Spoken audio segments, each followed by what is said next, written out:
All right, I am here with Senor Mr. Juan Guzman, probably one of, if not the best referees in the United States. Is that a fair thing to say? Wow, that's a big shoes to fill, but thank you for saying that, Kyle. Yeah, I mean, just looking at your history and your career, I mean, you got a pretty remarkable one. So I want to dive into that a little bit, but I would love to just kind of have like an open flow discussion, maybe about the game in general, but also about like youth refereeing and what you see and your role and all that. So, just for reference, can you kind of, I have it here in front of me, but I would love to, get your perspective and just kind of highlights of your career and what you've done with the game.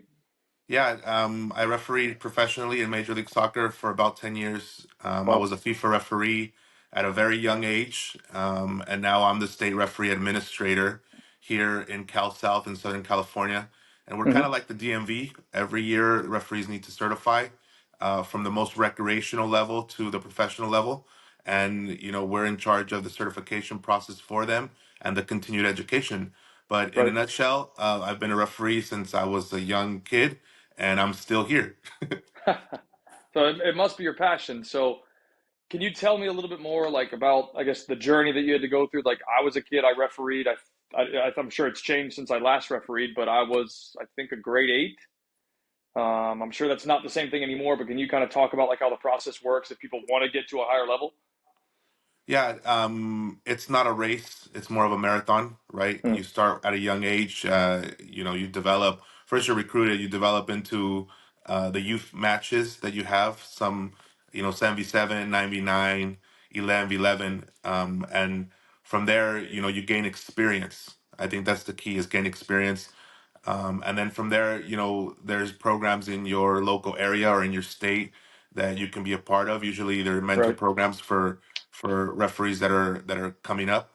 hmm And then you go and compete against other states. There's regional tournaments, national tournaments, similar to like a player Yeah. where you're going through levels. There is licenses that you obtain through the years hmm until you get to the highest license, and then you're being seen by U.S. soccer scouts. Now pro has came into the picture, and there's pro administrators that go out and watch referees as well. And you become into this professional development program until you reach the top. It's kind of difficult now because they have a bargaining unit. So unless mm somebody really retires, it's kind of hard to bring a new person in. But with the growth of soccer now, with the increase of MLS teams, USL teams, there's way more opportunities than there were 20, 30 years ago. And I went through that. I got to experience the whole picture, and now a full circle as an administrator. Now I get to help those individuals that are trying to move up in rank and become better on the field. Okay.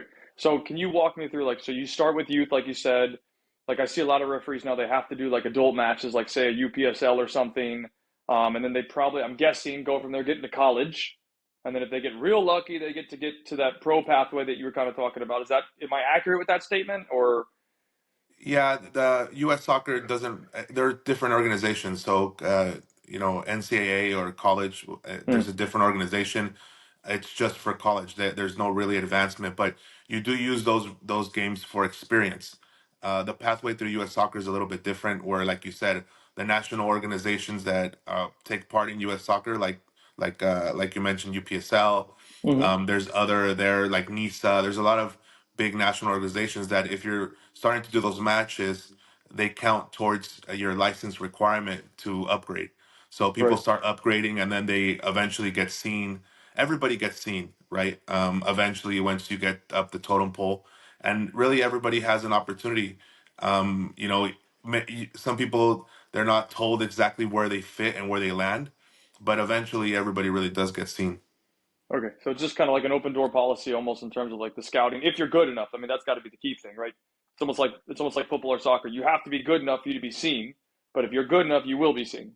Is that what you're Right, saying?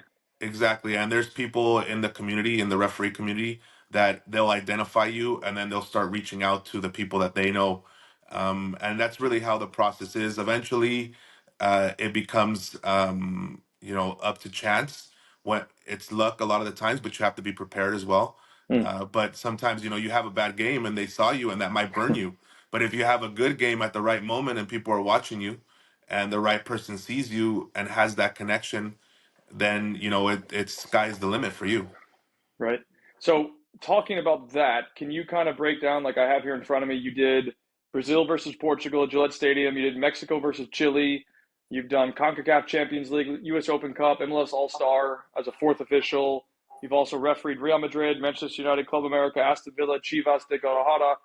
Um, which one was your first game at that level, and what was that like? Well, my first big game was my debut in MLS. Hmm. That was in 2011. It was Columbus Crew in Kansas City.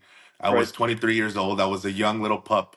At that time they were looking for young referees, and I fit the bill, I guess, and they pushed me through. I really didn't have much experience in USL, so it was really literally from the amateur level into the professional level. Well, And in that time, it was a sink or swim, right? They had a lot of young referees that you see now that were part of that, that time. Armando Villarreal just did the center of the MLS Cup, and he was part of that original group that I was in. hmm, And it was just, hey, we need new referees. The ones that are, have done, countless games are getting older and they're being pushed out because of age. And we need young, new talent. And really, around that time, there was about 10 of us. One of them is Ishmael Alfat that went to the World Cup. He was on the fourth official of Argentina, France, wow. and we're from that generation. And it was a sink or swim. That year, it went well for me as the first time I've ever been in those matches. In reality, I didn't even know it was a foul at that time because it's so fast, and you're coming from a different environment that I didn't even know it was a foul. The players would look at me, and I would think, okay, well, they're looking at me for something, and I would blow the whistle, and then eventually you started learning again, at that level, at that pace. You've played professionally. It's a different level. Nothing can Hmm. prepare you for that. And once you're there, it's like starting all over again. Well, Right. for me, it was a cool experience, but it's not an easy one.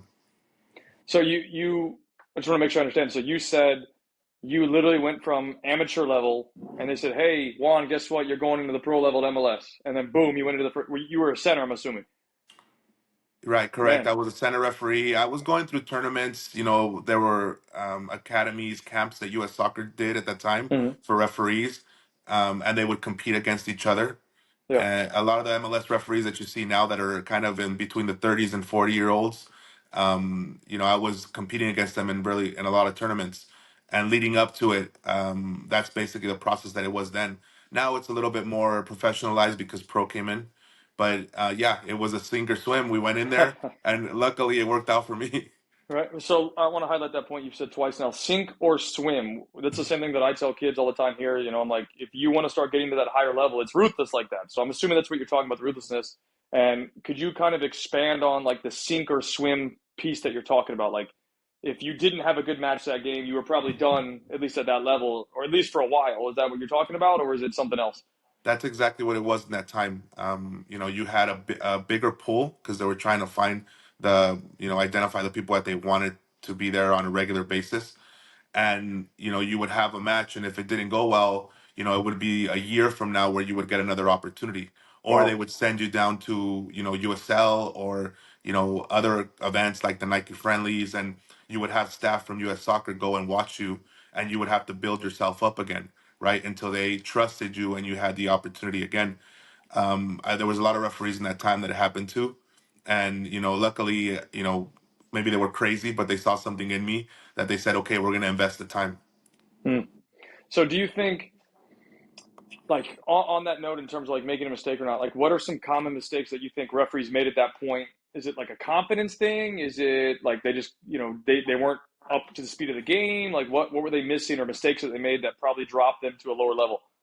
I think to me, even now, it's the control of the match Hmm. and changing behaviors with your personality, not so much hiding behind the yellow card and red card, Right. right? Or the misconduct aspect. When you have a referee that's or authoritative on the field, it doesn't really get you anywhere. A lot of people, are upset by the decisions, the way the person's carrying themselves, how they're responding to people. I now we train referees to try to get people on your side, get them in your pocket so they work for you, not against Right. you. And right. that's really what the movement is now going forward, not only here in Southern California, but it's on a national basis. Well, and it's interesting you said it because for sure, every time the referee blows a whistle, somebody's going to be upset. One side or the other will be upset. Whether it's fans, whether it's the team, the coach, on one side or the other, it's always going to happen. So it's interesting. But what are some things you think, like maybe some advice you give young referees when you talk about control? What advice could you give a young referee that maybe has aspirations to maybe get to your level, to implement in their journey to help control a match? I think to me, there's opportunities from the get go, right? From when you first meet the coach and trying to gain that connection at that moment, I think is key. And then when you're in the game, the first signs of frustration, we need to go out there and deal with it. And dealing with it doesn't mean you're going to go out there and card everybody. It means, you see somebody frustrated, go over there and say a word to them. Hey, Mm, I might have missed that, or something where you sound human, right. right? And people can connect with you, and Mm, that transcends soccer. I think that's something that we need to do in our society as well, is when we see somebody that's frustrated or needs help, we should be the first ones to reach out, because you don't know where that person is, and what they could do if they're upset or angry. And the reaction when it boils over, I'm in my experience, there's been so many opportunities to try to change that or alter that sure. during that journey. And to me, I think that's where referees need to go and understand that we need to identify frustrations early. Right. Well, and it's interesting you said that because I was at a tournament this past weekend. Yeah, this past weekend it was a super group match, so it's the top level of the tournament or whatever. I was a coach, and so the referee called something. So I was like, he's on the other side of the field. So I asked him a question. I'm like, hey, can you explain to me what the call is? Runs over immediately, yellow card to set. I was like, bro, I'm just trying to ask you, like, what, like to your point about the human aspect. Like, I'm like, just give me, like, what are we calling, and just explain it to me because I'm not seeing what you saw. So I went up to him after the match and I'm like, hey, look, like you gave me a yellow card for dissent. Okay, I want to understand what I did wrong so I don't do it. I literally went up to him and said that, and my assistant coach was there. And he's like, oh, you know it was dissent. I'm like, okay, dissent, cool. Just, I don't want to make the same mistake. So how did I approach you in a way that you didn't like it, and just explain to me so that way this doesn't happen again? And the dude wouldn't answer it. So it's just like, I think those type of things, to your point, I think referees can make a great impact in that regard because you have a different perspective than I do. I'm on the sideline. I'm not in the middle of the field that you are. I'm just asking for, and I'm sure a lot of people have the same thing. Maybe we can do a better job of how we communicate. No problem. And I think this goes both ways. But it's like, if I'm asking you a question, just come answer my question. I might not agree with you because I saw something different than you, but at least just give me that reflection so I understand what I'm looking at from the sideline and I can get an understanding of your judgment. But then in my opinion, when something like that happens, I'm going, dude, this dude don't care. I'm like, he doesn't want to explain this. He's just getting his paycheck and he's walking out. And I understand referees make money. It's no problem. But I think that's a great point that you made. And is there a way that like the refereeing process helps educate not coaches, referees in that process of how to actually interact as a human, or is it just get your badge and let's move on? Yeah, I think that's what is a shortcoming from Mm, U.S. Soccer and their training program, not only to referees but to coaches, right? I think conflict resolution should be part of their training right. before to get certified as a coach or as a referee. I Mm-hmm. think we need to learn as referees what coaches go through, and coaches need to know what referees go through. And that Right. awareness, I think, is important. And what I found out is that we're too similar, but there's this wall that you just talked about. The referees have always been trained in the past, right? And some still are trained to Mm-hmm. ignore. And the problem with ignoring is that that person that's telling you something, they want their point to be heard. And Sure. what we're trying to push is to acknowledge, not accept, right? Because there's a fine line between somebody asking and somebody complaining. But I think what is important is referees need to start making people aware that they heard it, Mm-hmm. acknowledged it, and then Right. move on.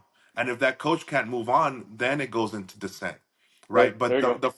the first line of action cannot be, okay, you said something and I'm going to card you. I think that's where people get upset and frustrated, and that referee goes home, right, and keeps doing this, and then somebody else is trying to do it the right way is the one that Right. actually gets hampered. Mm-hmm. And that's how I felt because I'm like, dude, you're not.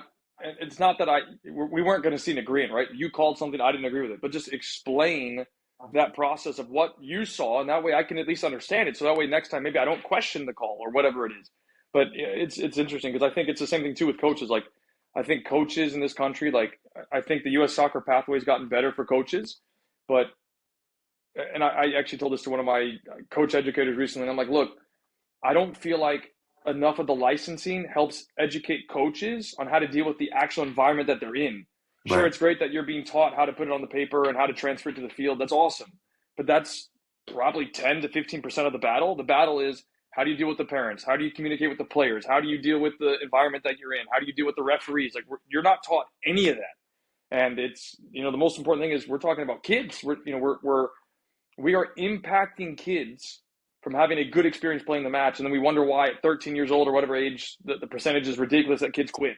They're no longer having fun, and it goes both ways. It's parents, it's coaches, and it's refs, and I think all three kind of tying together. And we all have a similar goal. We want kids to play football, but we're taking away that experience, in my opinion. So I don't know if there's something you want to add to that, but I just felt it's necessary to put that point out. Yeah, I think that you hit it on on the nail, where the experience of whoever's playing, it's important, and you need to make sure that that experience is something where it's safe and Mm-hmm. fun, because if not, people don't want to participate. And Right, at the end of the day, every time we go out to a match, it should promote soccer and grow. That's really what you want it to do.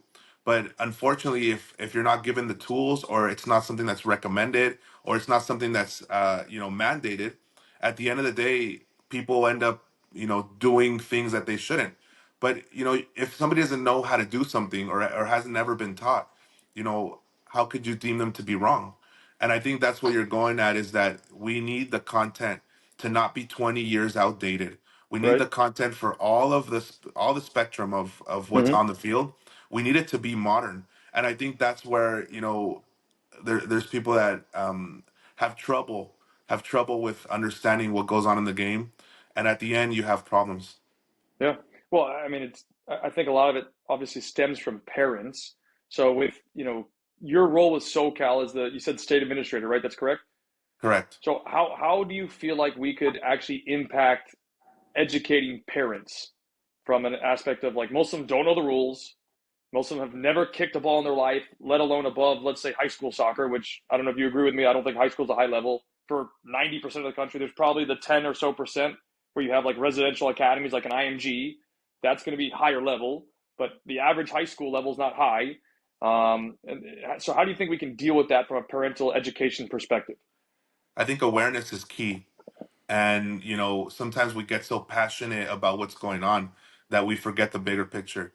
So I think awareness, having campaigns to make people aware. I don't really like mandates and Mm, rules, because I feel like people try to circumvent them, or yeah, do everything in their power to get away with it.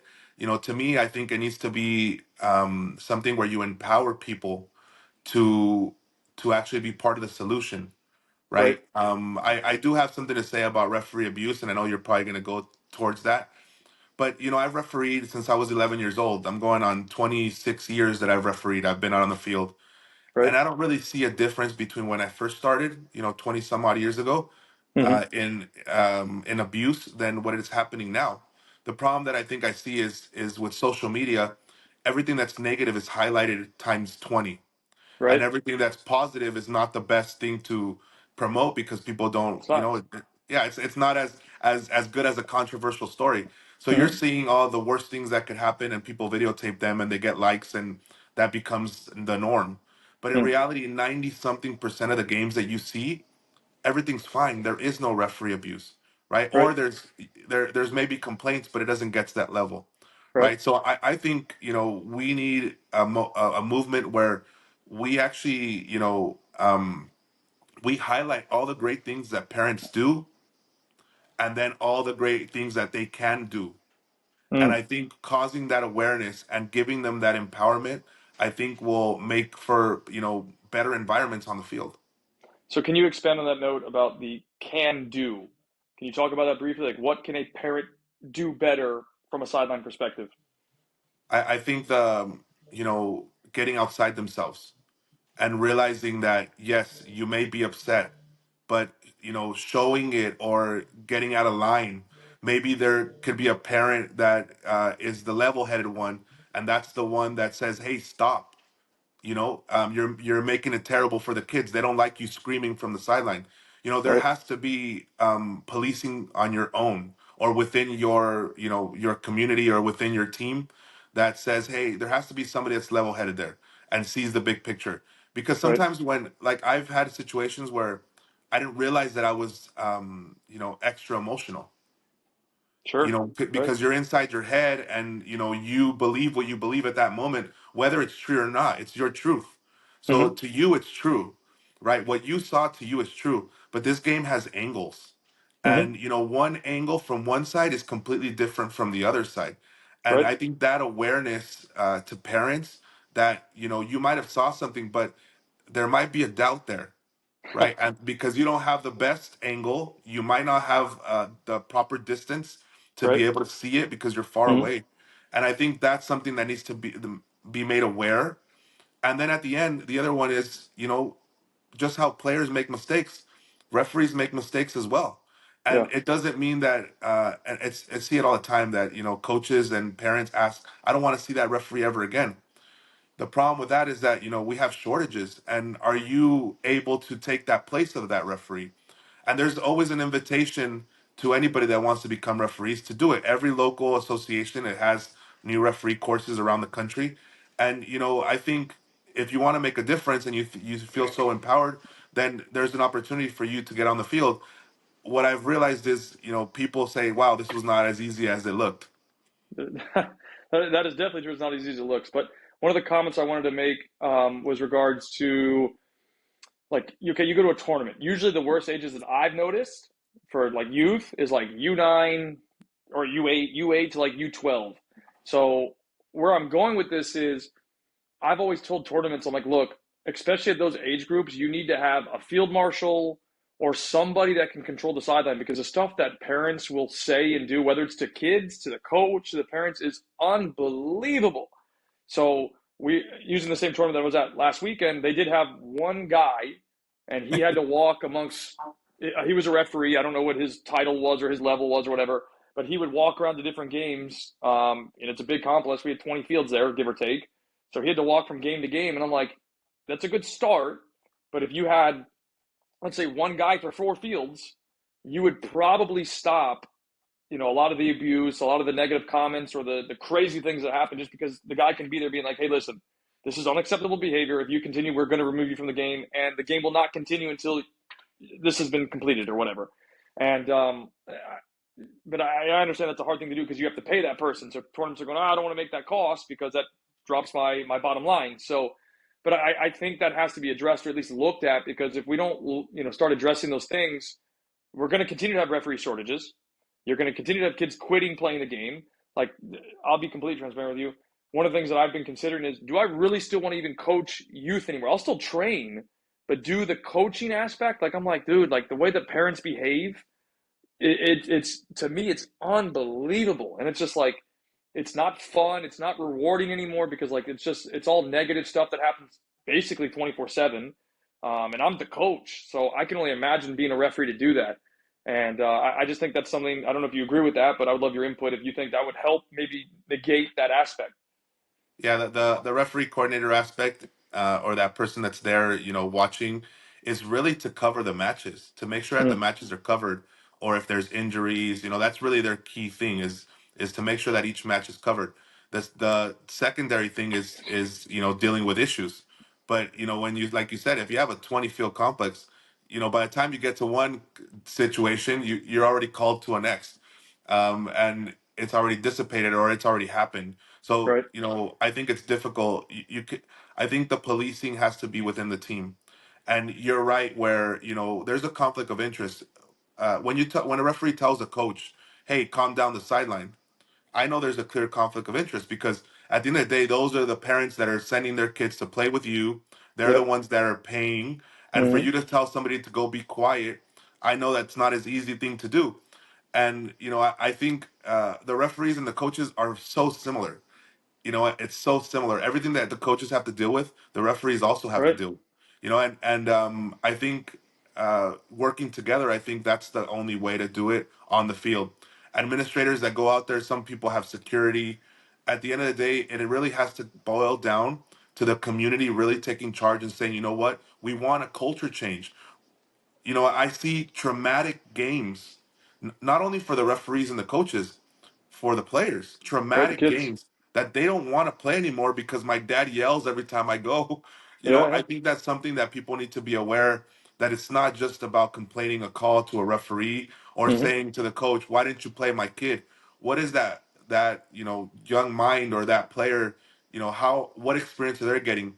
And at the end of the day, when they become adults, let's say in youth, when they become adults, are they going to really want to be part of the game when they saw this craziness on the field? So Hmm. I think it's an everybody problem. It's not just one or the other. I think everybody needs to come together.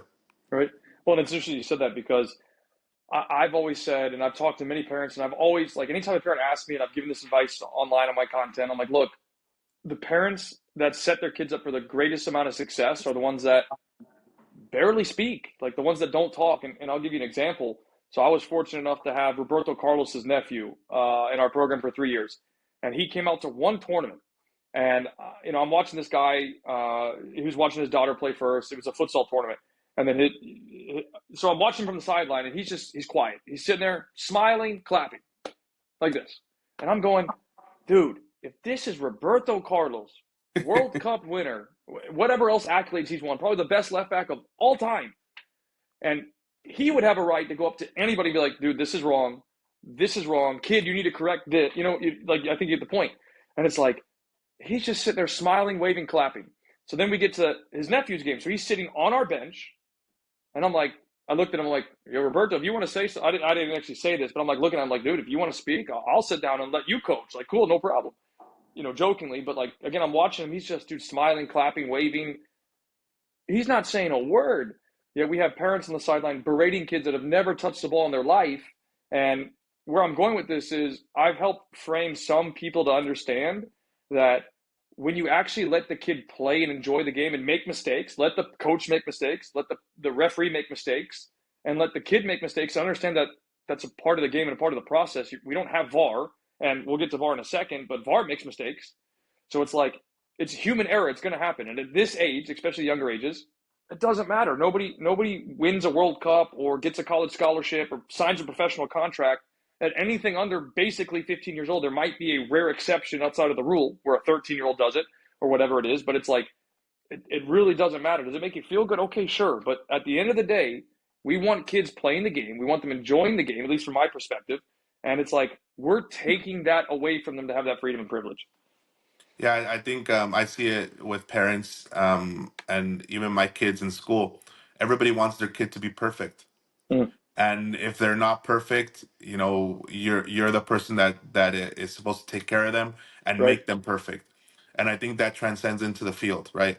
I like, the like you said, the parents that let the kid have the experience and then later on have reflection on what just happened. I think that's the key to growth, not just expecting you to become the best from the moment that you step on the field, because right. that's not reality, Mm, right? But I think you hit it on the nail where it's something that I'm glad you're bringing awareness to in this podcast, and we can talk about what are the best practices, and I think it is we need to police ourselves. mm, We cannot expect somebody else to say you're out of line. There should be a person there to calm people down and help out. Maybe something that they could do is have a monitor there, and there's a manager for every team.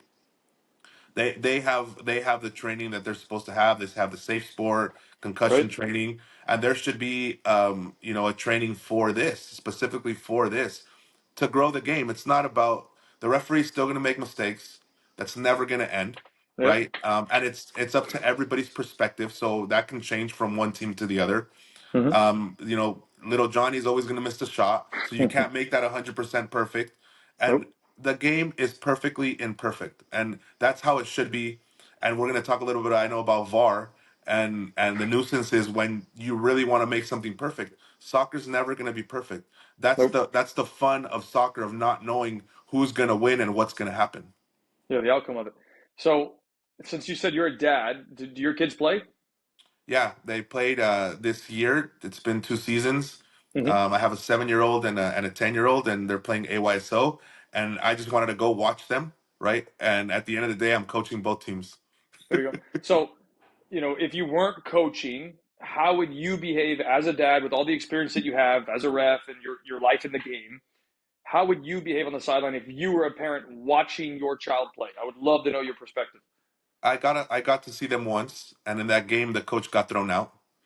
And that's why I became the coach, because I mean I'm an administrator, right? Not with AYSO, but I went up to the referees and I told them, "Hey, you guys are right. We're gonna get the guy out."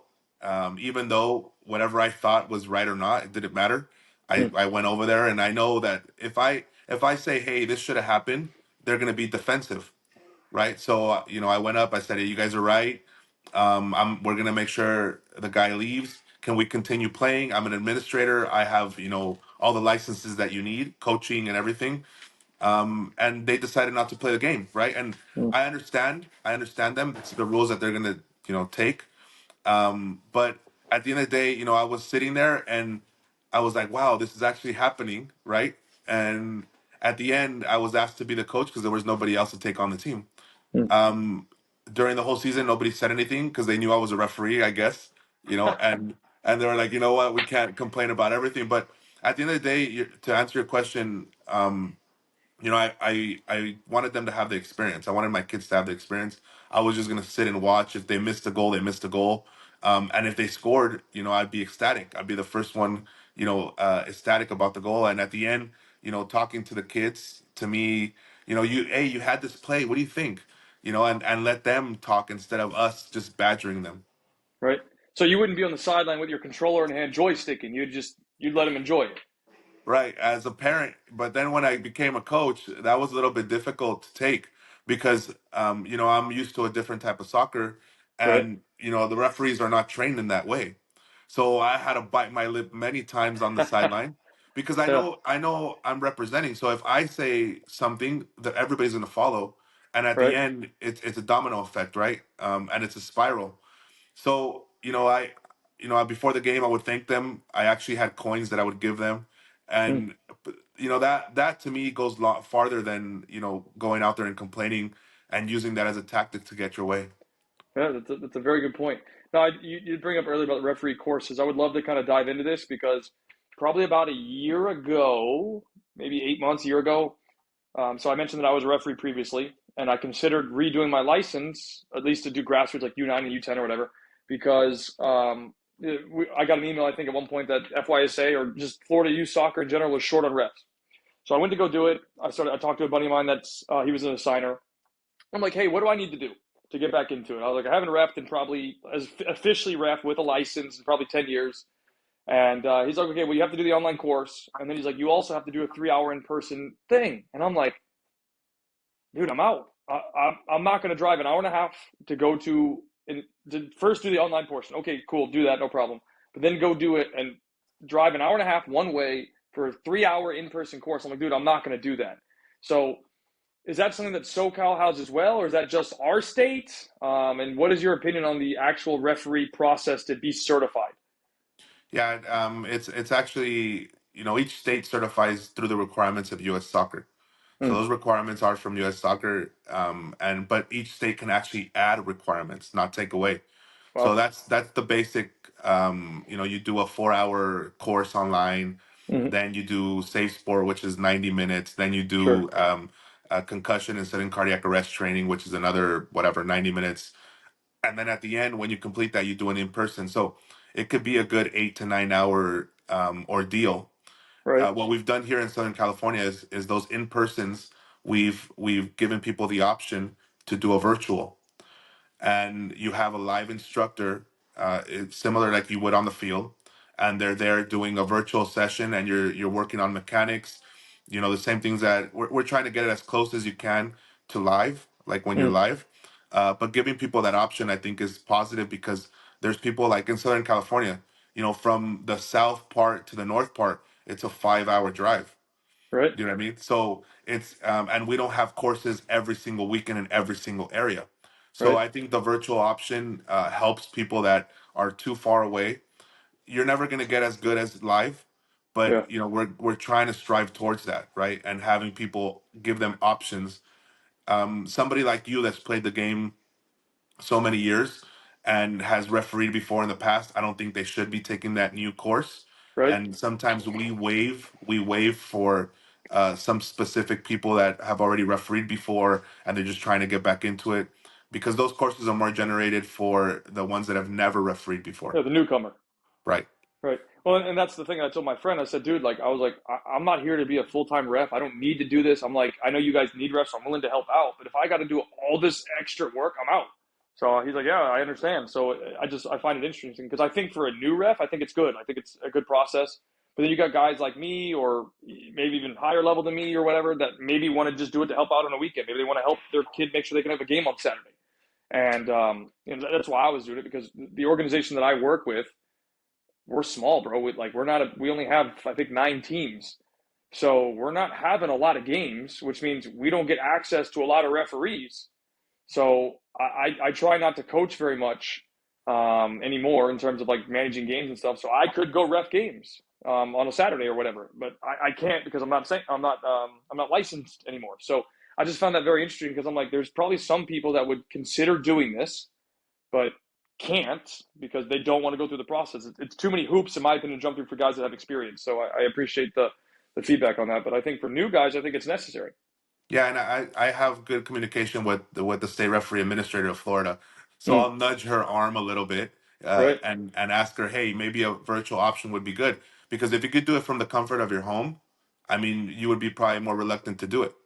You'd have, I might consider doing that because I don't have to leave my house. But Right. the only course that was available for me was an hour and a half, and he's like, yeah, you got to go there. You have to pay for that, and then you got to spend your time and then pay for the travel. I'm like, dude, it's not worth it. Like, I'm just trying to help. I'm not here because I need to do this. I'm doing it because I want to help out.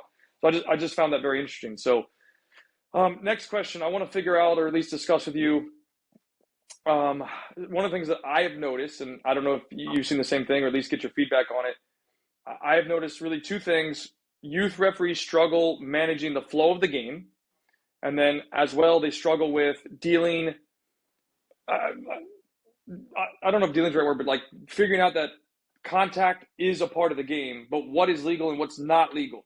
So I'm not saying that I have every answer. There's probably times that I'm wrong, but I see a lot of stuff where you'll see this. Like the guy pulls the shirt briefly, like for like, I mean, a millisecond, like grabs it for a second, lets it go.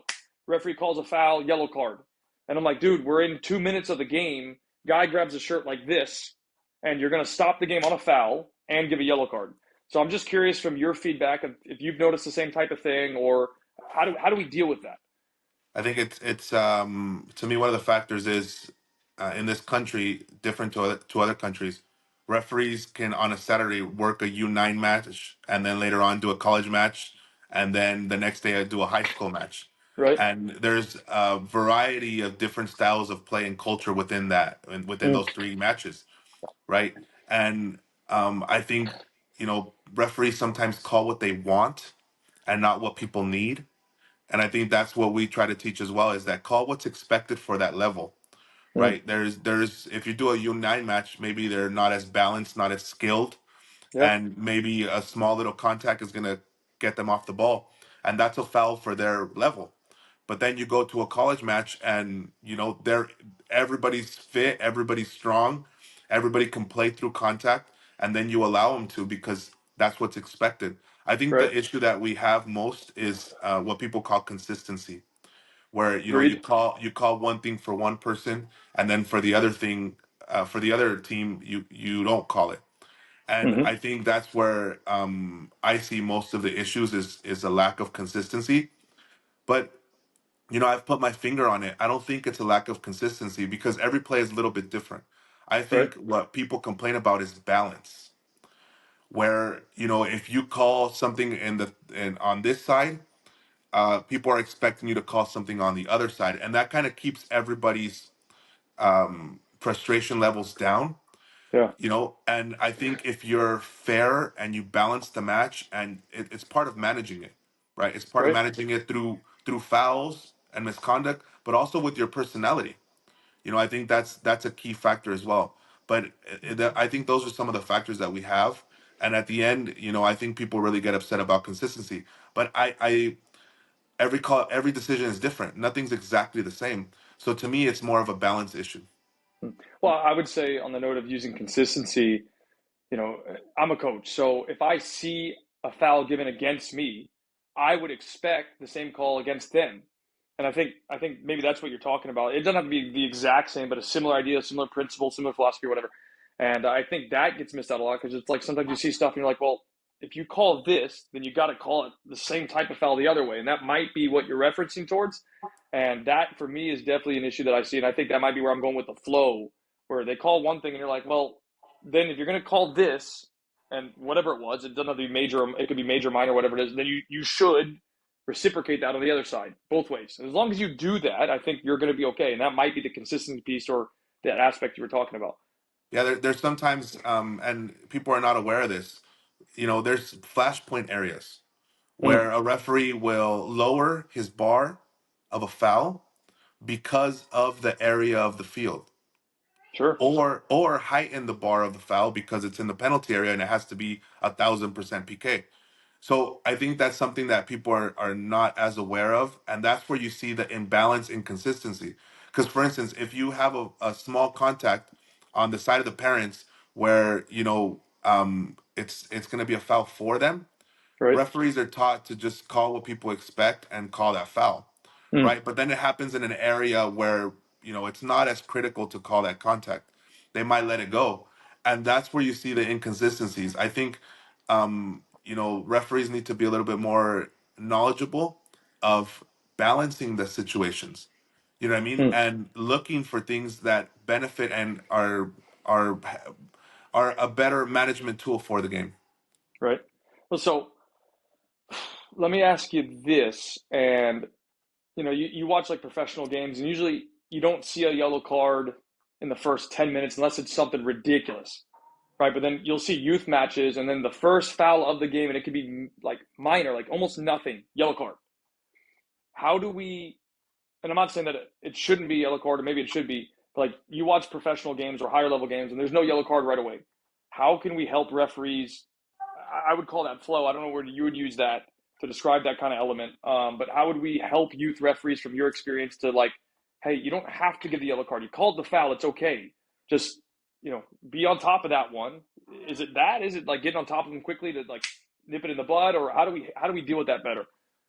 Yeah, I think it has to do with management and your experience level. Hmm, And you have a wide range of referees that work your match. They're not going to be all the same. Some right, will have more experience. When you have more experience, you take a little bit of a risk because you know that you can control the match no matter what happens. right, But when you're a younger referee or don't have much experience, you're not taking any risk, and everything you're doing, you're going to do it exactly of the letter of the law. right. And I think you need more of a stepped approach rather than just going directly to a card. You got to Hmm, use all of your, we call it toolbox, which is it incorporates your personality. It incorporates calling the player over, talking to him first. It's exhausting every resort before you go to misconduct, because hmm, that's the way people are gonna. Because if you do a stepped approach, let's say you talk to the player, and then he does it again, everybody's going to be like, well, that person was talked to, and the referee did his job, and it's not so much on the referee anymore. Now it's on the player. So I right. think there needs to be more of a stepped approach in every game, not just in the youth level. I see it also in MLS, and I know we're going to talk a little bit about VAR, but Yeah. there's so many opportunities. There's so many opportunities to control the match and get people on your side, but sometimes we fail to recognize them. Well, I think that goes back to your point about the human approach, right? It's like if you go and have that conversation, I don't know specifically what you would say at that level, but hey, saw that, don't do that again. If you do it again, yellow card. Then you put it, like you said, on the player that if you make that same mistake, you're getting a card. So I think, that would probably be a good way to handle that. But I definitely agree with what you're saying. I think a lot of times in youth and pro, they're probably quick to pull the trigger on the card, and maybe they feel like that's the best way to control the match. But again, I'm on your boat. I think it's better to say, hey, let's take the step approach and have the conversation first. If they continue, okay, then you got to brandish the card. But I think, especially now in current climate, I think we're too quick to give a card when it might not be the best step. Yeah, I think it's lack of experience Mm, and a lack of management. And look, when I was younger too, and I wouldn't take a risk, right? And I was in those Hispanic leagues where yeah, you yeah. couldn't take a risk Oh no, that's different. because if not, people would fight. So Right, some might have that experience as well, or some might have traumatic incidents where the game went south, and now they're trying to stay on top of it. I think referees need to have mentors or experienced referees, especially the young ones, that work with them and tell them, hey, it's okay, you can take a risk here as long as it's not violent, where it's breaking somebody's leg or it's an elbow to the face. Everything else is really you can manage it and do a step approach, and that can actually calm things down and frustrations. Hey, you have every tool necessary. You can call the captain over. Hey, this player's already done this. The next time he's going to get a card. You can make it a show where everybody knows, okay, give all the opportunities for that person to change their behavior. right. That would definitely help. So using that note, I have a question for you. This is how I do it. So like I've had 9-year-olds get red cards, and I don't agree with that unless it's violent conduct, right? Unless they're Right. purposely swinging at somebody or trying to you just obviously they don't necessarily know what they're doing, but they're swinging in some way. So I had a kid personally that for his age, crazy aggressive, and when I mean crazy aggressive, he was bigger than everybody else, so he was able to knock people over. That's kind of what it was, and he probably got 4 red cards in a year. And I would always tell the referee after the game, after it happened, I'd be like, look, I understand that you have to, again, probably control the match or whatever.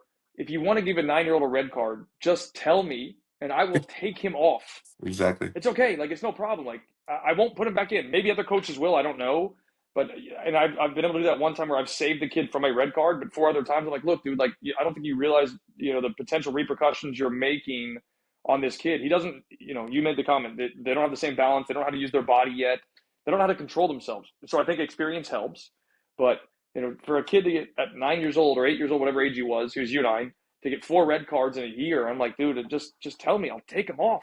Is that something you would agree with, or how would you approach that? Yeah, I think that's part of exhausting every measure possible. Hmm. And especially if you feel as a referee that things are not safe and he is committing things that are a problem. Being proactive, like you said, and talking to the coach. Hey, can you help me with this player?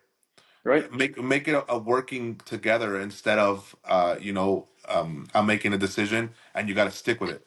I think that's key, not just in that, but in every aspect of the game, is making it seem like we're invested together to try to have a safe environment. right. Yeah, that makes a fair point. It's just interesting because it's like whenever I saw a red card for a 9-year-old, I'm like, dude, like they're 9. They don't understand what they're doing. They don't understand their body. And I told the ref once, I'm like, look, I would understand a red card if the kid came up and swung. I'm like, okay, that's a red card. There's not even a question about it. He probably has some idea what he's doing, but when there's contact, I'm like, could it be slightly hard and aggressive? Yeah, okay. But to give him a red, I'm like, it's just unnecessary. But I want to move into the fun part here about VAR. And so you've worked, correct me if I'm wrong, but you've worked as VAR, or at least as the assistant, right? So I was in the original group that was allowed by FIFA, Mm-hmm. for this country to prototype VAR. Okay. So I've been trained in VAR, through MLS and Pro and FIFA, and I did in the last few years of my career, I was actually VAR in MLS, and then I also refereed with the VAR. Mm-hmm. I'm pretty well versed in the VAR world, Okay. and Nice. it's I guess we're going to talk about it now. Yeah. Well, so like again, I don't have your experience. I can only talk about from the outside looking in. So I would love to get your perspective first as the referee, and VAR signals for you, I guess, through the microphone or the headset. Hey, whatever it is, potential red card, however the correct terminology is, but potential red card from a yellow upgrade to a red. How does that like? Can you kind of give a scenario how that works? And like you're listening to it. You obviously saw it live. You didn't think it was a yellow. It wasn't a red card. You gave a yellow. So what is the process as the center and you're dealing with that? How does that actually work? Yeah, I think that's a lack of awareness and a misconception. There's only a few instances that VAR can get involved in, right? Mm, There's actually only four right. that they can get involved in, and PK, no PK, red card, Sure. misidentification of a player, offside leading up to a goal. There's only a few moments that they can get involved. What people don't understand is that if the VAR calls you, they're not calling you for a question. They're calling you for an answer or a Right. solution. So, for Hmm. instance, if there's a PK, no PK, and the VAR sends the referee to the monitor, it's because he's telling you that the call is wrong, that you Mm, decided to do, and you're trying to reverse it. He's not right. going to call you to the VAR and say, I think, or hey, want to take another look. He's basically leading the referee to change that decision, Gotcha. right? So that's the first part of VAR, Right. one of the first ideals of VAR. And the referee always makes the final decision. Mm, So even though the VAR says to me this is the penalty kick, the referee has that final decision. When you go to the monitor, they're going to show you two instances: the point of contact, right, of where it happened. Let's say if it was a hmm. red card or if it's a penalty kick, the point of contact, and then they're going to talk a little bit about playing it in real time, so you can actually have see it one more time. Right. But at the end of it, the referee has to make that decision. But as a referee, if the VAR is telling you something, they've seen it from multiple angles, sitting down in a booth, and the majority of the referees are already predisposed to reverse that decision It's because process. it's process. Because you would kind of be you're taking a risk as a referee if you don't go with the VAR because he's telling Mm, you this is what it is, right. right? Because he's seen it. Now, when you're in that booth, it's one of the most difficult things that you're ever going to do in your life. And the reason is when you're on the field, you make a mistake, people accept it. You're human. But when you're in a booth with 15 cameras, depending the level, Right. and consider the angle. One camera on one side can tell you one answer, and then a camera on the other side can tell you the complete opposite answer. Mm, And you have to judge as the VAR which one is more correct. It's not an easy thing, and you only have a certain time limit, right. right? And you have a room. It's actually people don't know this. There's an actual red button, like the Batmo phone or Batmobile button, and Yeah. you press that button, and the whole room lights up, and that Mm. means that you're checking a play, right? And from that moment, you have a person next to you throwing cameras, angles that you're asking for. You He's the have to know operator. the operator. You have to know what camera is going to tell you what before the match, so you have an idea of that. You have an assistant VAR that's telling you, okay, the game's continuing on, or it's going to restart. You need to tell the referee to wait or not. So and you have to tell them, okay, play it at real speed, play it at 50%. So it's one of the hardest things people don't realize that you're ever going to do. Um, at times, I didn't like it because I rather referee, and to me, that's natural. This is something that feels a little bit unnatural. Mm. Well, it's interesting because like I haven't watched all the professional matches with VAR, but the games that I have watched, I've only ever seen one time that the referee has gone to the booth, and I think you highlighted earlier that they're probably going to agree, and they say, "Hey, I don't agree with the VAR decision." They walk off, not calling it or agreeing with the decision to change the outcome. And like I would ask this question because I was waiting for the moment to do so. This is my personal opinion. I would love to get your thoughts on this. If the VAR is going to say, hey, this should be reviewed, and you already said it, he's telling you, you need to look at this because it needs to be changed. And however he phrases that, or she phrases it, is one way. I've always thought, like, if, because they're all certified referees at a very, very high level. Obviously, they get the benefit of watching the video in slow and regular motion. I always felt like, hey, just if we think it should be changed, change it. We don't even need to go to the booth. Let's just move on with our day. And I would think that would speed up the game. There might be still some contention points, but I've just felt like you're really delaying the flow of the game by having the guy walk over to the booth. Like I remember when we had the what do you call it? Arsenal versus Newcastle, and there were three VAR calls in one play. Now they all didn't take effect. That was a little bit different, but like if you need the referee to go to the booth, then that means the decision should be changed. So why can't we just say, "Hey, ref, decision change. It's offside or it's whatever, and let's move on." Offside's not a good example because that's already done instantly. But Anything else? Instantaneous. We don't need to go to the booth. Let's move on with our day. Why is that not capable, or is that process not implementable? I think FIFA opened up Pandora's box Mm. because if it was just calls that were black and white, like Yeah. offside, like goal, no goal, like ball out of bounds before a goal, and it shouldn't be a goal.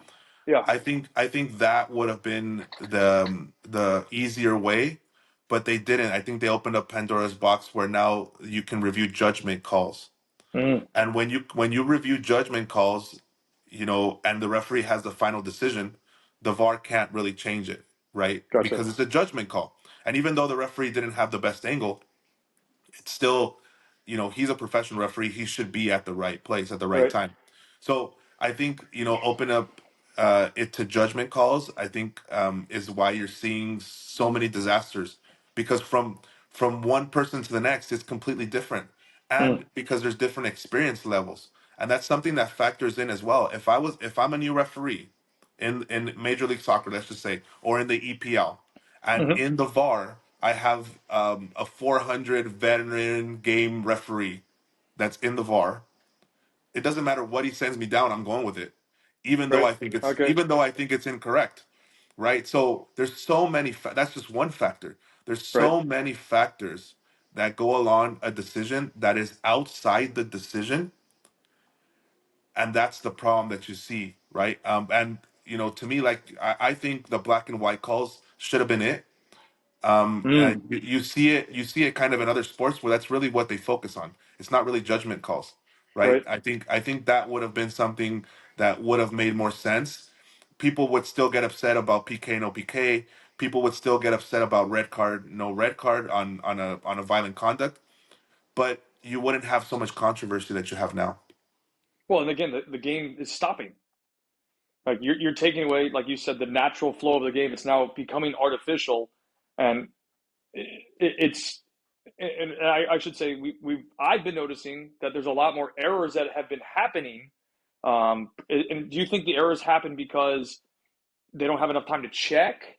Is it they don't get the right viewpoint? Where do all these errors are happening? Like, and then we can talk about specific ones individually in a second. But I want to get your opinion, like from the error standpoint of the subjective calls that the referee has to go to the monitor for, as an example, or whatever it is.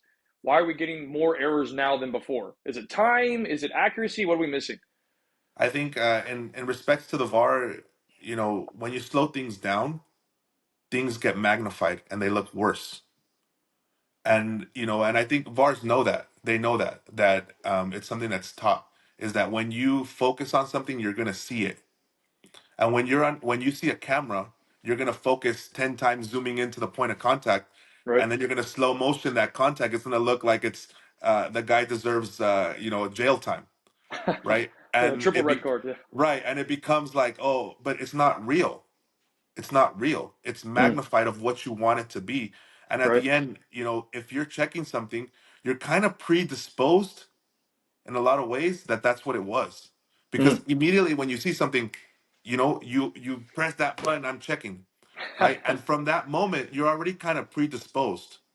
So you're going to magnify what you think, Mm. right? So I think there's a lot of human error, and I think it's causing doubt within people, and it is changing our game because Mm. now even referees are not really managing people anymore. There's a big decision that's made, and the first thing they do is they point to their ear, Right. and that's supposed to diffuse the player, which at many times it does. But are you really connecting with that person like it was in the past?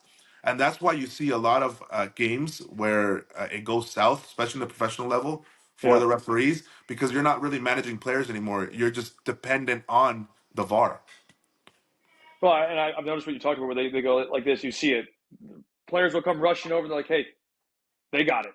So, but I do think what's interesting is you talked about the slowdown camera, or like the angle when it's slowed down. Like I've always said that is a terrible thing to do because, to your point, it looks 3,000% worse than real time. So like, yeah, almost every time that I've seen a slowed down decision, I'm like, yeah, that's a red card, or that should be that. But then when you watch it at real speed, you're like, I think that's just part of the game. Like there's just times where there's nothing. Like I remember watching one. Um, I didn't write it down in my notes, but I remember it right now. It was Rashford in the Champions League got a red card. I think it was against Copenhagen, and he went to play the ball. He looked like to me a complete accident of him stepping on the guy's foot. I don't think anything was called. United ended up getting a shot off on the other side. VAR came back and said, "Hey, this needs to be a red card decision." Referee went to the monitor, red card. And I'm like, of course, if you look at it in extremely slow motion, of course it's going to look like a red card. But when you're watching it in real time, I'm like, he's just battling for the ball. He doesn't even know where the guy's foot is. He's trying to shield, protect, use his body, get the ball, and get it out of the situation. So I just find that interesting that you're on the same point with me with the slowdown effects because I'm like, yeah, no shit, it looks terrible. It's magnified, and you're highlighting the issue. And of course, you're going to be like, okay, that's a red card or whatever the issue is. It's crazy to me. And I think that should be, if we're going to keep it with the subjective calls, scrap the slowdown. Let it be full speed. Whatever angle you want to use, fine, because like you said, we've opened Pandora's box.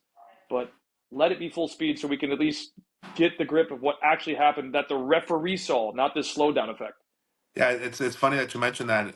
When I was working in the league, obviously I would get back to the hotel and I wanted to rewatch the game Mm, and to reflect and try to get better for the next time.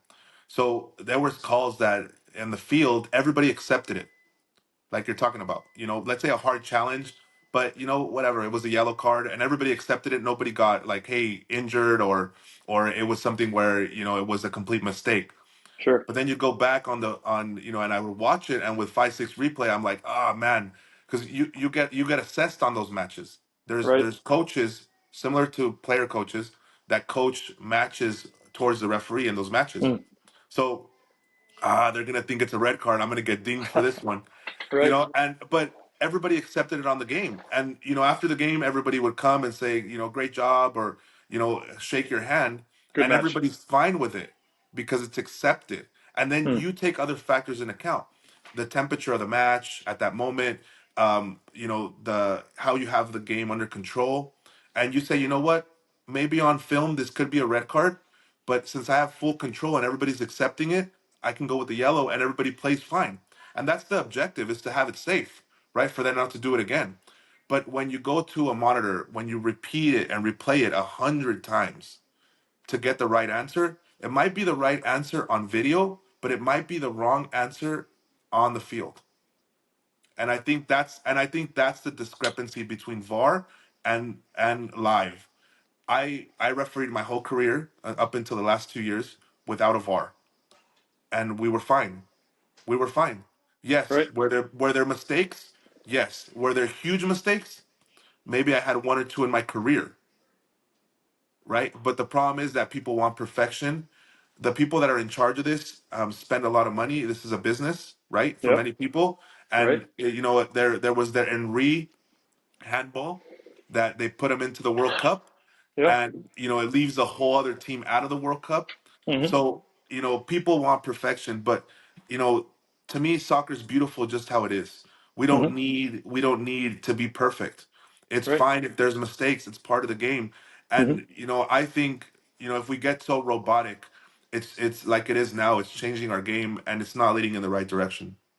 Well, and I agree with that because it's interesting. Like humans, unless you have a robot out there, and they'll probably still make mistakes at some point, but a human will always make a mistake. You can't change that. But I think that's part of what you said. It makes the game beautiful. Does it suck? It absolutely sucks. But like at least you know that the referee did his best and he doesn't have to go like this to understand that the check is coming. But I want to like look at some individual mistakes and kind of get your take. I'm sure you've seen them, and I'm sure you've had discussions with your friends about them. I really want to start with the VAR mistake with the Liverpool and Tottenham one, where the goal was called back for offside, and then they couldn't go back and change it. So I guess can you kind of walk through like you've been in the VAR situation, you've worked as VAR, you've worked as the referee on the field.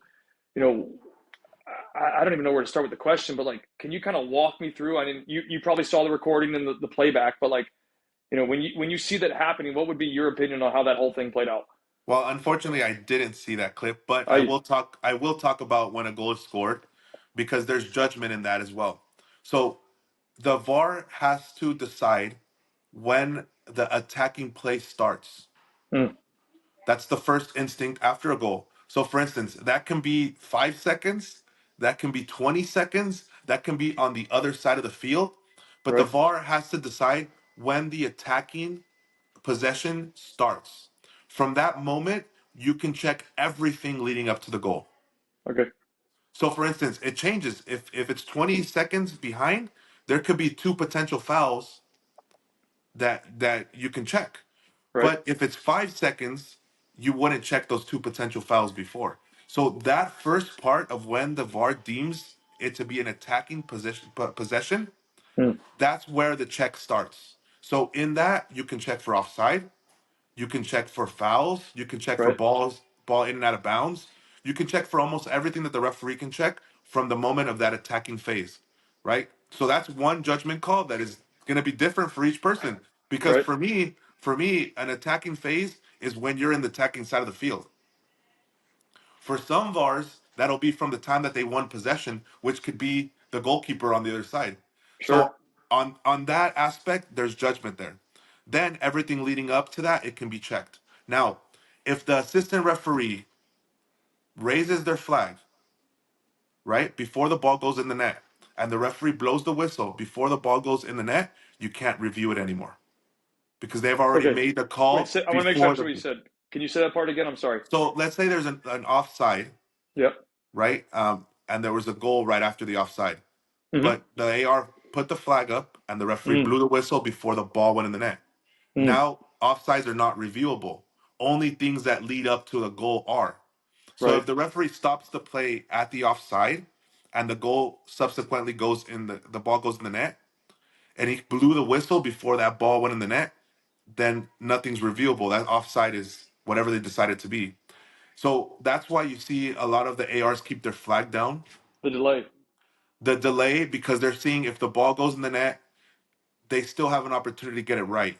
It And can be then, checked. yeah, and then even if it doesn't go in the net, then they'll put the flag up because it was offside originally. And that's why you see the delay factor, right? Which I don't like the delay factor because in that delay factor, there can be a play that somebody gets injured, knowing that it was already offside, right? But Yeah. to me, that delay factor takes away from the game because now the player had to run an extra 30 yards. And at the end of the game, he didn't have enough gas to be able to make that 30-yard run. So to me, it implicates in the game and what you're talking about, VAR becoming changing our game. And Artificial. I believe that everything it's just it's a nuisance because players get upset, they get frustrated. You should have called that from the beginning, but what's taught is that let the ball go in the net, right? And then from that moment, let VAR take care of it. Hmm. Well, then So what's unless the you're point? 100% sure that it was offside, you have to delay. That's what you're saying, basically. Even if you're 100% sure, and Really? there can be an immediate goal, you keep the flag down. Oh, I didn't know that. Kyle, That's crazy. Kyle, you tell me if Ay, that makes sense at all. it does make zero sense. Well, that's why now I'm understanding why we're having all these issues because they're literally, you made the comment about this. They're being told, let's go to this every single time. So no wonder why we're having significantly more issues with VAR because you already highlighted it. Oh, let me ask you this question, I guess, before I jump into it because I don't know what the answer is. What is the average time frame VAR should have to make an adjustment or like to not make an adjustment, but review an actual play? Uh, it cannot be reviewed. It's being reviewed, but it cannot be changed if it's been restarted. No, so my So question is like timeline. So like, let's say it needs to go to VAR for a check. right. Have you guys been instructed, hey, it can't be more than 3 minutes? It's got to be in and out in three or in and out in 30 seconds? Or is there any time limit? Is there no time limit? Is it There's no time limit. It's okay? more on their VARs are instructed to take mind of the game and not taking away from the game, right? And which is Mm, what you're talking about, the flow. But you cannot change a call if it's been restarted. So for right, instance, let's say the ball goes out of bounds and it's throw in. You have to tell the referee that the play is being checked before that throwing goes in. If that throwing goes in, you cannot check it anymore. right, So there is kind of a timestamp on it before the next phase of play. If the right, play never stopped, like let's say it was a PK no PK and it never stopped, you have all up to the time that the ball goes out of play again. So that could be a minute, sure, right? Or you have seconds and tell the referee, wait, hold on, because I need to check it. So there's right, different scenarios of time limits. But at the end, it's not supposed to take away from the game. But at the end, it does because if you're checking at the end in extra time, in additional time, you're playing 9, 10 minutes in games. That's right. crazy. I remember the That's World Cup had that. crazy. Yeah, That's yeah. crazy. And the referees are instructed to play every moment. Oop, I lost you, man. Say that last part again. You said they have to play every moment, and then you cut out. Yeah, they have to play every moment Okay. that is taken away from the game. But there's some games where it's 3-1 and the game's Yeah. over and you have to play 12 minutes, or 4-1, the game's over. You It's have already to over. play 12 minutes. And that's where all the problems happen, when everybody's desperate. You want to get Hmm. out of there, you know? Right, right, right. No, I get it.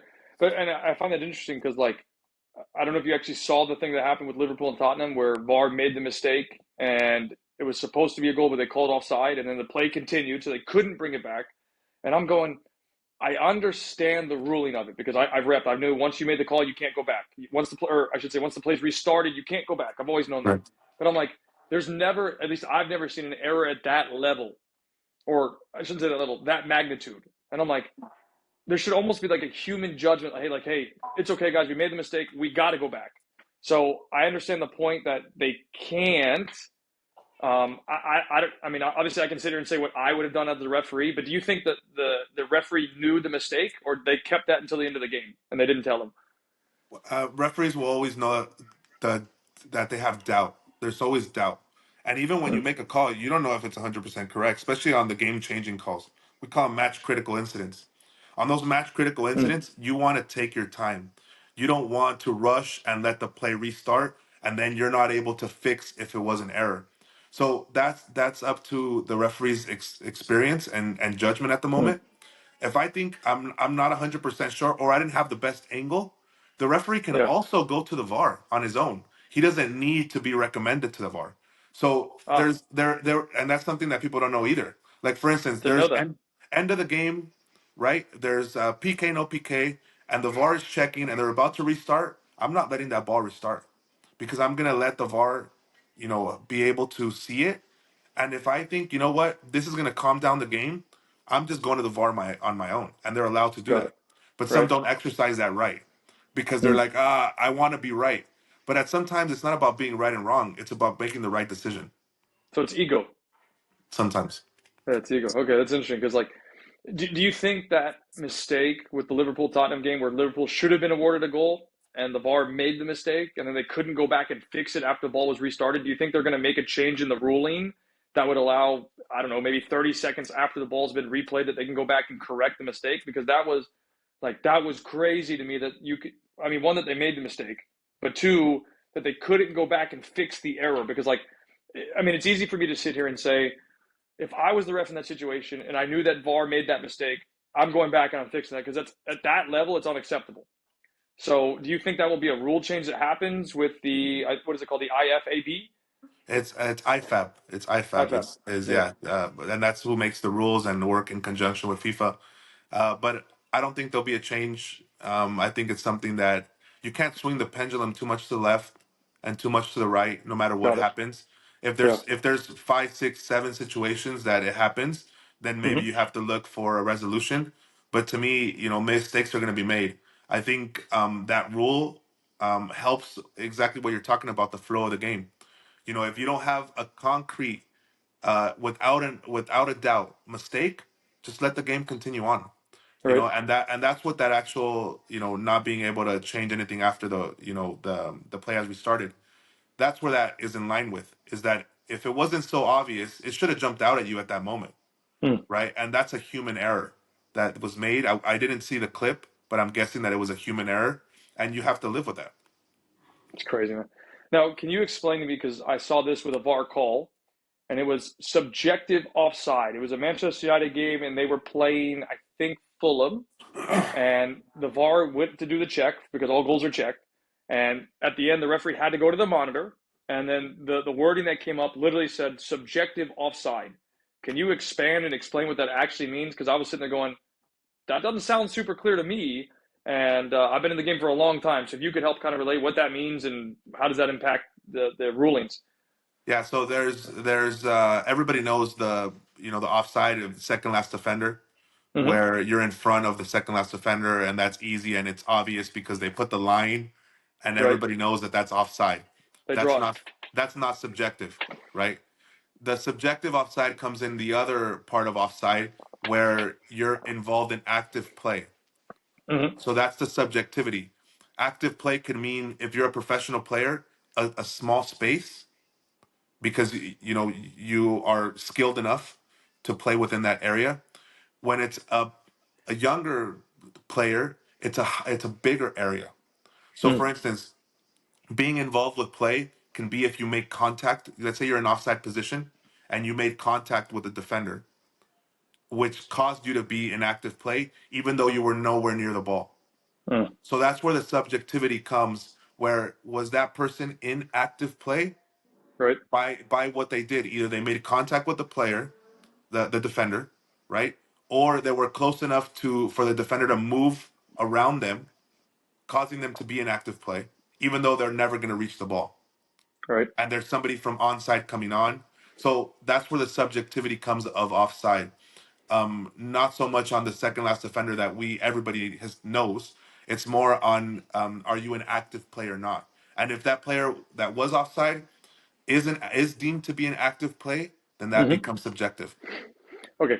So how do I ask you this question? This is going to be a funny one. So, because you talked about it earlier when you were on the field, like as the referee, and then like nobody reacted to anything, the play moved on, whatever, and then VAR comes back. Do you think there should be some sort of element where like you kind of pay attention to what the players are doing and how they react to something? Because if they're not reacting, then they probably agree with it. So, like again, using that same goal with the subjective offside I brought up, the defending team didn't react like, "Oh my God, he's offside," right? They just, okay, it's a goal. We made a mistake. We got to do better next time. Get back in the field. And then this call comes. So like I can't tell you if I thought it was offside or not. You just see basically the situation where it's a guy sticking the leg out to try and get it. It's close, but not really close. It doesn't really look like to me he has impact. But again, I'm looking at, they go celebrate the goal. I paid attention to the defenders. No reaction. They've accepted the goal. So when you get a situation like that, like my thought is, hey, sometimes you got to let the game just play because you don't even have the defending team arguing, hey, he's interfering. You see what I'm saying? Like, is that something that you think could happen, or that never is accounted for, and it's just we got to go to the rule, or what is your take? Yeah, a few years ago after the World Cup, well, during the World Cup, they FIFA came out with it's always been there. It's called the spirit of the game, Hmm. right? And the spirit of the law. It's always been there, but they came out with this term of football understanding. And when they came out with this term, it basically means what does soccer or football, imagine it was a person, what do they expect? Or what do they want out of this outcome? Hmm. Right? And the referee needs to deem what people expect. The players, the coaches, the spectator, the one that doesn't know anything about soccer. What would be the fair thing that would happen in this whatever scenario it is? So referees are not being taught a football understanding. Not just I call it referee geeking out, where Hmm. you see a rule and I'm gonna go call it. Right. And it happens like it's minute and it happens in the game and I got you. You did it wrong. Right. That's what you want to get away from is geeking out on the laws of the game. You want to have the experience of say, okay, at the end of the game, I want everybody to have a good experience. And by doing so, you have to understand what coaches and players need, not just and like I said it before, not just call what I want, because that might not go in the game. It might be a Right. different type of game where you can allow flow, you can allow a little bit of contact. So this football understanding concept will take 10 years, maybe more, for referees at every level to start taking grasp of it.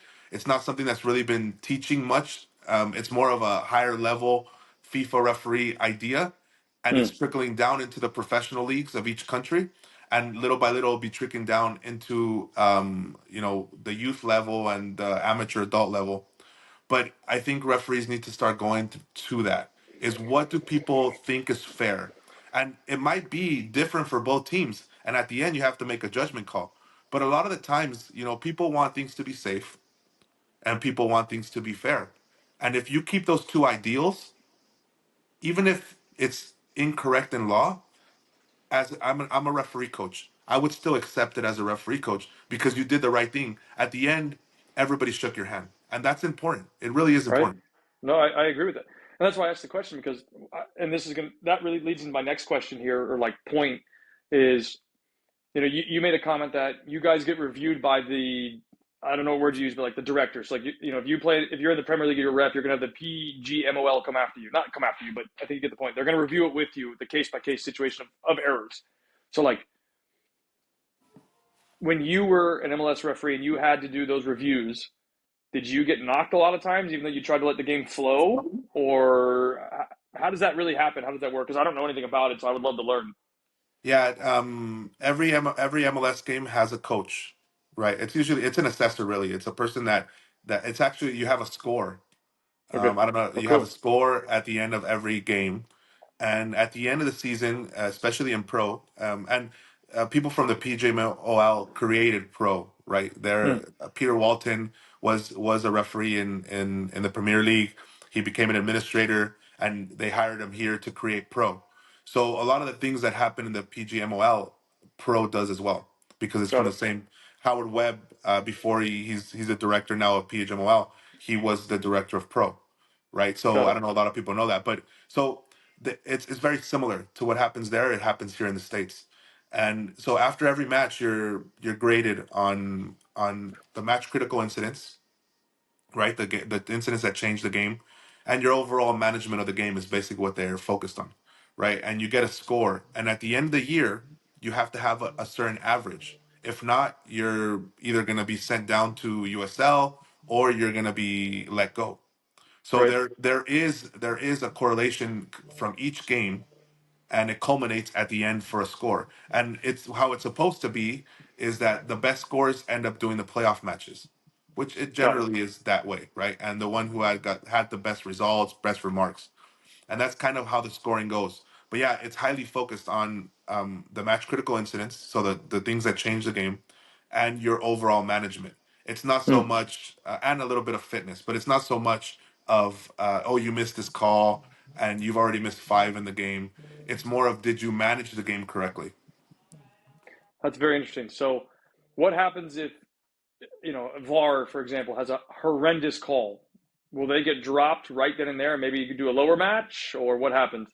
Yeah, it'll be their score is like a failing score. And then obviously they assign within 2 to 3 weeks. So they might, if it's really, really bad, they might get relieved from their next assignment.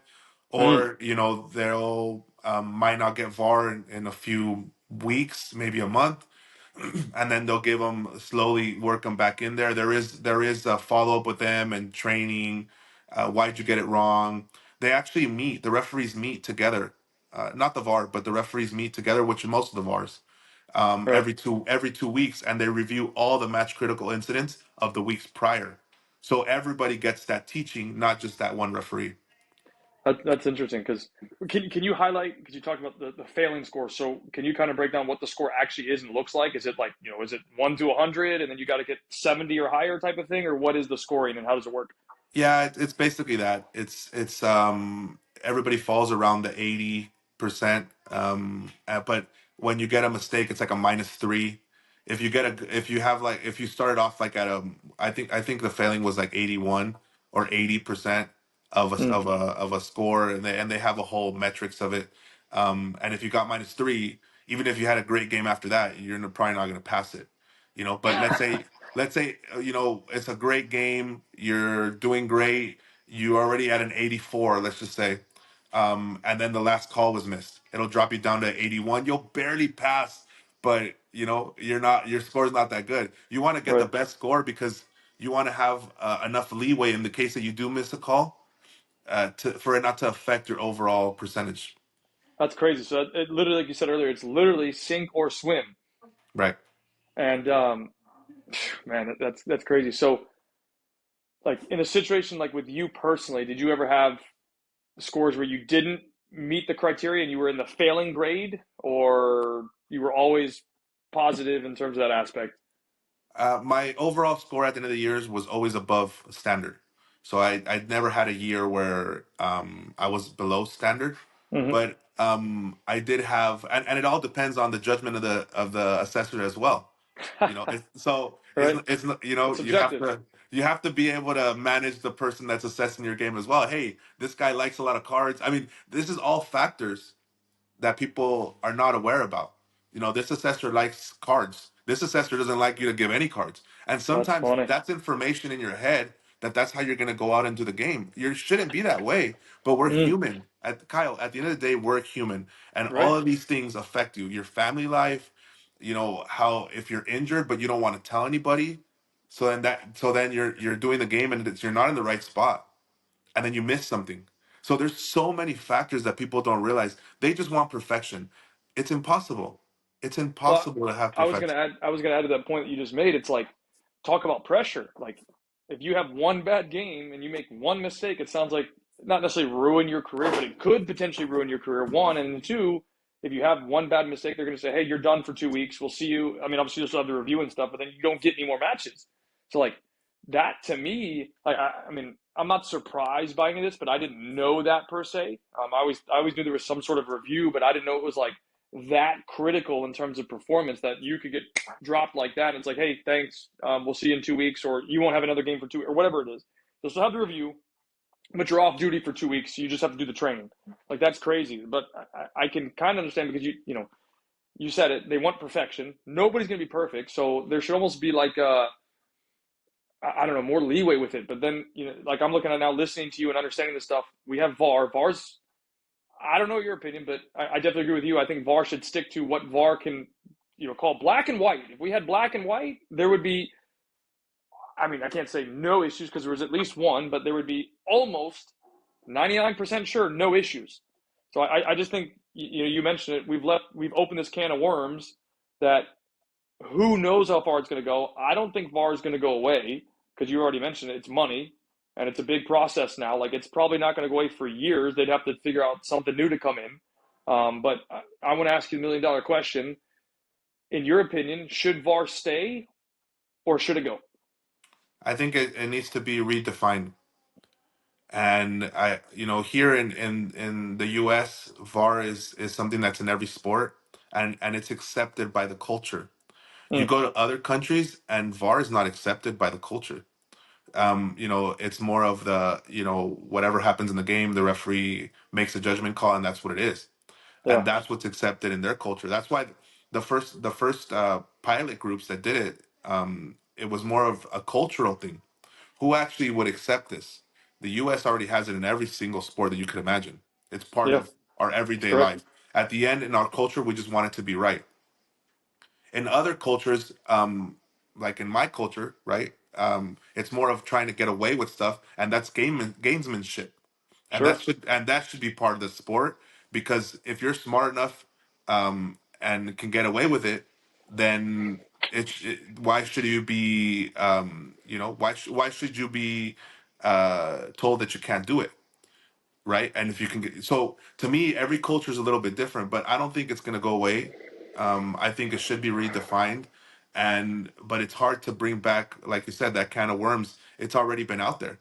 So and also, things that affect VAR now, and then you hear that it changes, and then it screwed you at the time that it was part of the program.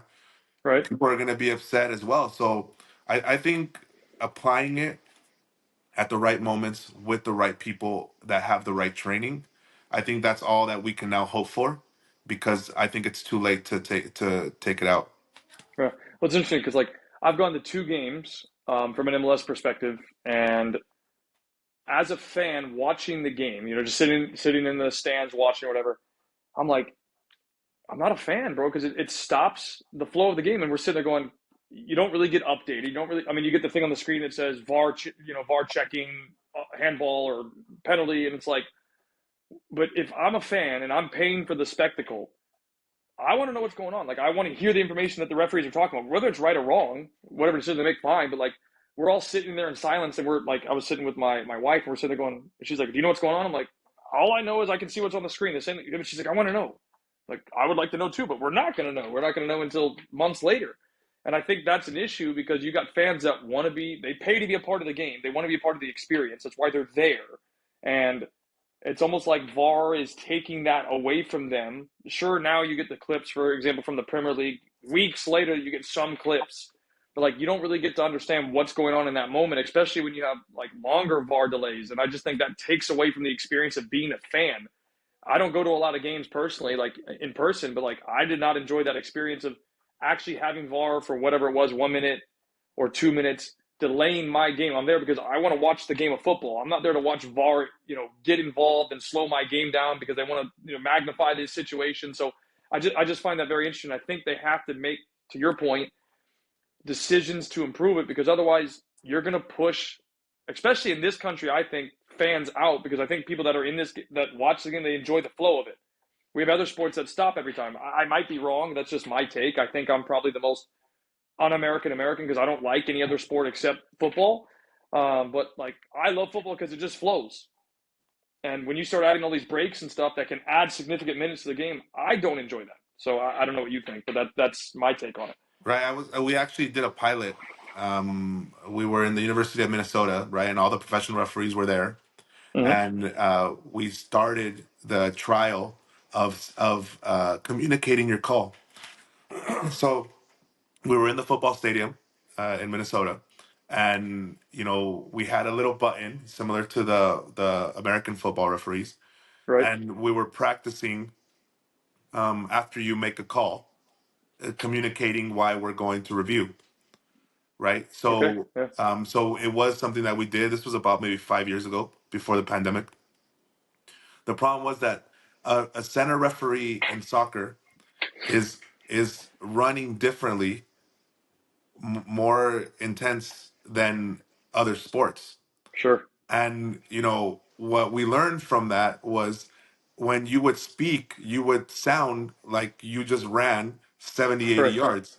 Right. So Right. plus we had a lot of mixture of different cultures. So some people had heavy accents, and it wasn't as it didn't look as pretty as you would think it would be, right? Right. And you couldn't really understand some of it. And obviously you have to have words that are collective and everybody uses the same terminology. So when we did it, we didn't have that, but it was something that was practiced and thought about, but it wasn't accepted through, because it has to go through FIFA because they're the governing body. So it wasn't accepted because then you'd have to go into the whole thing of what language would you use. Obviously, the language that is in that country. But then when you get to the FIFA tournaments, you have teams from all over the world. What language would you use? Would you have to do it Right. in both languages? That's a fair point. You know what I mean? So That is it definitely a point. becomes a whole nother thing, Another um, box. another box. And then in the stadium, when you replay the situation, you have to decide which camera angle. And if that camera angle that they choose is the one that is for the home team, that tells you that answer that they want to hear, then you have the whole atmosphere and people booing and people throwing stuff and people being aggressive. And now you have a whole nother issue. So Right. um, in soccer, I think it's a little bit difficult. It'd have to be something where, and I agree with you, I've been to MLS games and nobody knows what's going on. And I'm the only one that knows what's going on. You know what I mean? Right. Because I've been Yeah. there. Right. And Yeah. yeah, so I understand the confusion that it causes when you're a spectator on the field. And I think that needs to get better as well. And I think certain leagues can make it better, where it's being reviewed for certain things. And it can be a PA announcement. It's being Sure. reviewed for possible penalty kick instead of just saying review. Because Right. people, you want as many people to be packed in that stadium, Right. and it doesn't specifically have to be soccer specific people. You want people that have nothing to do with the sport to come and promote the sport and come, and you're invited, and then you know what's going on. But there is a disconnect there. Yeah. Well, again, they want to be a part of the experience. When you're sitting there and you don't know what's happening, you're not a part of the experience. You don't know what's happening. So then you're going to probably have people that are pushing out going, and I think the point that you made about like NFL is good because, yeah, they press that button, they let everybody know, hey, we're checking X, or there's a challenge on the play of X. So everybody knows immediately what's happening, and then you're like, okay, we can wait and figure it out. But like with this, you're just sitting there going, how long is this going to take? When is it going to end? Do I have time to go get a beer? Do I go to the bathroom? What do I do? Because you're just sitting there, you're waiting for it. So I just find that very interesting, but it's a good point. But I actually have to get ready to leave. But I think we should do another podcast. I think it'd be great to I have more points that I didn't even get to, and I think it'd be great to keep this discussion going because I think this is almost invaluable. I mean, I learned a lot today from this. So I'm sure there's people that are going to learn thousands% more. And I think it just helps educate people in the process of what you have to go through as a referee, what referees go through, what the process looks like, what VAR looks like. And I think the insight you have is phenomenal. So I would love to do that if you're open to it, and just kind of keep this conversation going where we can help educate more people and help them make better decisions in the long run, at least with football and the outcomes of them. Well, Kyle, I really want to thank you. To me, refereeing and soccer is my passion, and it's been my life's work to be able to train and mentor referees. And to me, even though it's small, it makes a difference in the whole impact, in my opinion. So, anytime you want me to come on, I think it's great for people to just be aware of what's going on, and your listeners to have a different perspective. Right? So I really appreciate you allowing me to be on and giving me this platform. You're the man, Juan. So let's figure this out, and we'll make another time in the near future to reconnect because I got a bunch more stuff I would love to kind of pick your brain on and open that, keep the wormhole open. So let's have fun with that. So I appreciate your time, bro, and I'll see you later. Thanks, Kyle. Take care.